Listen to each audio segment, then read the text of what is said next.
Normally, how many high priests are there? There's usually only one high priest. Okay, there are many priests, but it's only one high priest. Why were there two high priests at that time? By? Okay, Annas, good. You read the notes, and to say that Annas was appointed by the Jews, but somehow the Romans didn't like him and got him removed and appointed Caiaphas. And how is Caiaphas related to Annas? His son-in-law. Okay, but in the eyes of the Jews, what do they think? For them, once a high priest, you're high priest for life. So in their eyes, although the Roman authorities removed him, the Jews still consider Annas very much the high priest.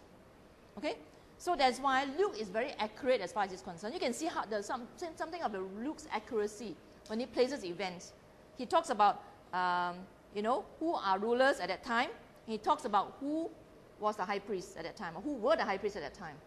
As you can see how, if you go back to chapter 1, that Luke says, having examined all these things, I want to write it out for you in an accurate way so that you will be able to understand. There's introduction to Theophilus. Okay, so this is a setting of the beginning of John the Baptist's ministry. Okay, Evelyn. So we are told that during this time, the word of the Lord came to John the Baptist. And where was John the Baptist at this time? Where was John the Baptist at this time? In the desert. We were told, you go back to chapter 1, to the last verse of chapter 1, you were told that John the Baptist grew up in the, where did he grow up? What sort of area? In the desert, okay? All right? For reason or the other, he grew up in the desert, he became strong, and at this time, the word of the Lord came to him, all right?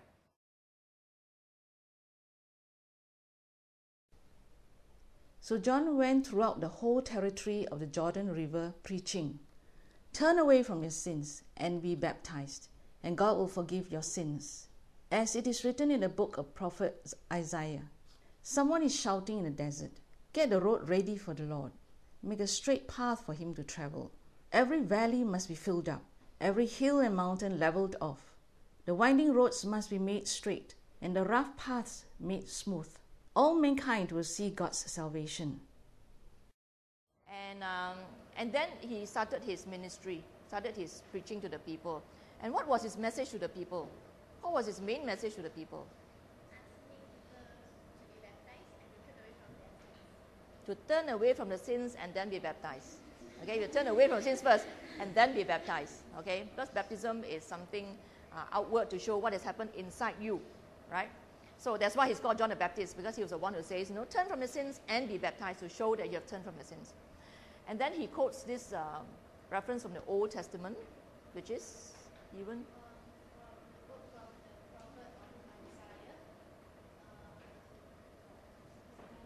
You know which chapter and which verse? Anybody at once knows which chapter and which verse? Chapter 40, verses 3 and 5. Okay, which says something. What does that mean? I mean, I wouldn't expect you to say the whole bit, but why did he use this? Why did he use this reference?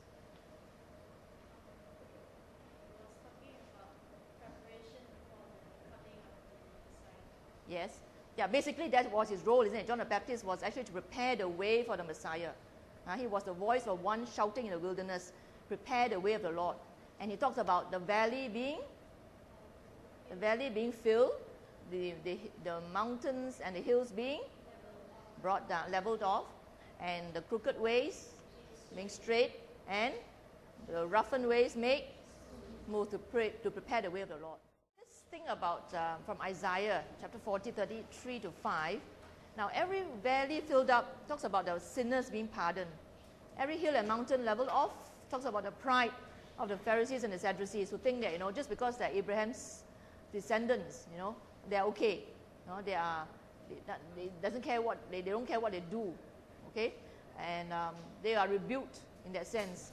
And how the Roman power became overcome. Winding roads make straight, tax collectors and others learn honesty. Remember, later on you will see about Zacchaeus' response to Jesus. Okay, and the rough ways make smooth, how the soldiers were told not to use force to extort people. These are some of the things that may be referred to. And then there's one verse towards the end, so that all men may come to the Lord. Then another hint here that the gospel is not only for the Jews, but it's for everyone.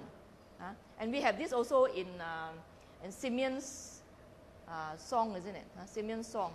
He says that all men may come to know of the Lord, Gentiles as well, right?